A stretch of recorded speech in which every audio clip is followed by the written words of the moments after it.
আজকে শুরু হচ্ছে সেই বহুল কাঙ্ক্ষিত জাতীয় সংসদের অধিবেশন, ত্রয়োদশ জাতীয় সংসদের প্রথম অধিবেশন। উদ্বোধনী অধিবেশনকে ঘিরে শুরু থেকেই একটা উত্তাপের আভাস পাওয়া যাচ্ছে। আজকে প্রথম আলোর যে প্রধান শিরোনামটাও তাই, যে ত্রয়োদশ জাতীয় সংসদের অধিবেশন বসছে আজ, শুরু থেকেই উত্তাপের আভাস।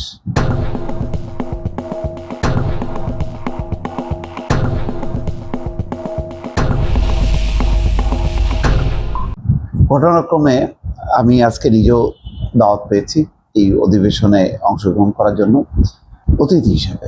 তো নিশ্চয়ই দেখব তার আগে যেই আলোচনাটা বা যে পয়েন্টগুলো এসছে পত্রিকায়, সেটা আপনাদেরকে একটু জানাই।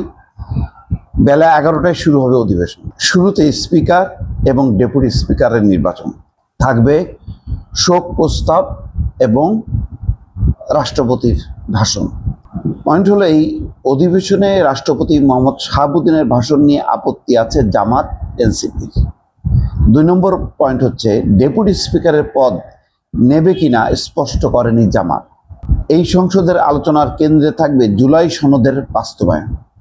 আবার জুলাই সনদের কিছু প্রস্তাবে সরকার এবং বিরোধী দলের পরস্পর বিরোধী অবস্থান।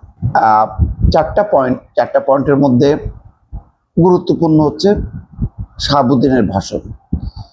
এনসিপি, বিশেষ করে এনসিপি এবং জামাত তো বটেই, তারা বলছে যে শেখ হাসিনার নিযুক্ত রাষ্ট্রপতি তিনি উদ্বোধনী ভাষণ দিতে পারবে না, কিন্তু সংসদের রীতি রেওয়াজ নিয়ম সংবিধান অনুযায়ী যদি চলতে হয়, তাহলে প্রথম অধিবেশনে রাষ্ট্রপতি ভাষণ দেবেন। বিএনপি বলেছে যে সাংবিধানিক রীতি অনুযায়ী রাষ্ট্রপতি ভাষণ দেবেন। শুধু তাই না, এই যে স্পিকার এবং ডেপুটি স্পিকার নির্বাচিত হবেন, তাদের শপথ নেবেন রাষ্ট্রপতি। ফলে বিএনপি এই ক্ষেত্রে কোনো ছাড় দেবে না। আর এইটাকে নিয়ে জামাত রীতিমতো মাতম করছে, এনসিপি এর সাথে যোগ দিচ্ছে। এনসিপির আপত্তিটা বেশি, মাতমটা আসলে এনসিপির বেশি। এবং সার্জিস আলমের একটা বক্তব্যের ক্লিপ দেখছি যে তারা সংসদ ভবনের সামনে অবস্থান নেবে। এদিকে সংসদের আশেপাশে আজকে হচ্ছে সমস্ত সভা সমাবেশ নিষিদ্ধ করা হয়েছে এবং অধিবেশন যতদিন চলবে সেটাই বহাল থাকবে। এখন সেই ক্ষেত্রে এনসিপি কি করবে, কি অবস্থান নেবে, এটা এখনো পরিষ্কার না। তবে এগুলি খুব বেশি ধোপে টিকবে বলে আমার মনে হচ্ছে না। ডেপুটি স্পিকারের পদ নিয়ে একটা অদ্ভুত অবস্থা। জামাত বলছে একটা প্যাকেজ হইতে হবে, তারা প্রত্যাখ্যান করেনি, একটা প্যাকেজের মধ্য দিয়ে, অর্থাৎ জুলাই সনদ মানবে কি মানবে না তার উপর নির্ভর করে। কারণ জুলাই সনদে আছে যে একজন ডেপুটি স্পিকার হবে বিরোধী দল থেকে। জামাত তো সেটাকে সমর্থন করে, কিন্তু বিএনপির যেহেতু জুলাই সনদ নিয়ে আপত্তি আছে এবং তারা দ্বিতীয় শপথ নেয়নি, সুতরাং এই ক্ষেত্রে তারা নেবে কি নেবেন এখনো পরিষ্কার না। শেষ মুহূর্তে হয়তো একটা চমক থাকতে পারে। এই সংসদের আলোচনার কেন্দ্রে থাকবে জুলাই সনদের বাস্তবায়ন। হ্যাঁ, শুরু থেকে এনসিপি এবং জামাত বারবার জুলাই সনদের কথা বলবে, কিন্তু সনদের বেশ কিছু প্রস্তাবে নোট অফ ডিসেন্ট আছে। সালাউদ্দিন আহমেদ বলেছেন, যেখানে যেখানে নোট অফ ডিসেন্ট আছে সেগুলো আমরা বাস্তবায়ন করব না, যেগুলির সব মিলে ঐক্যমত্য আছে সেক্ষেত্রে তারা বাস্তবায়ন করবে। তাহলে সেই ক্ষেত্রের সংখ্যাটা বোধহয় সম্ভবত খুবই কম। কোনগুলোর সেটা স্পষ্ট হয়নি।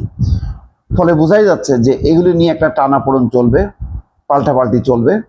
এই পাল্টাপাল্টি ভালো, এক অর্থে আলোচনা যুক্তিতর্ক যদি হয়ে জমজমাট হয় তাহলে সংসদ আকর্ষণীয় হবে। সংসদ যদি ইয়েস ম্যাডাম, ইয়েস স্যার, এই টাইপের যদি হয়, আগে যেটা গত 15 বছরের সংসদ বলতে কোনো আকর্ষণ ছিল না, কেউ অনুভব করেনি যে এই সংসদে যাই, যে দেখে আসি যে কেমন চলছে সংসদ। গণমাধ্যম সাংবাদিক তো নাই গত 15-16 বছরে। আমি সর্বশেষ কবে গেছি সংসদ অধিবেশন দেখতে আমার নিজেরও মনে নেই। আজকে যাব, দর্শক নিশ্চয়ই উত্তর। সুতরাং আমার মনে হচ্ছে যে বিরোধী দল তার অবস্থান আলোচনা করুক, অটল থাকুক, কিন্তু যুক্তিতর্কটা থাকুক। যাতে অহেতুক সংসদ বর্জন করে একটা অচল অবস্থা তৈরি না হয়, সেটা নিশ্চয়ই প্রত্যাশা।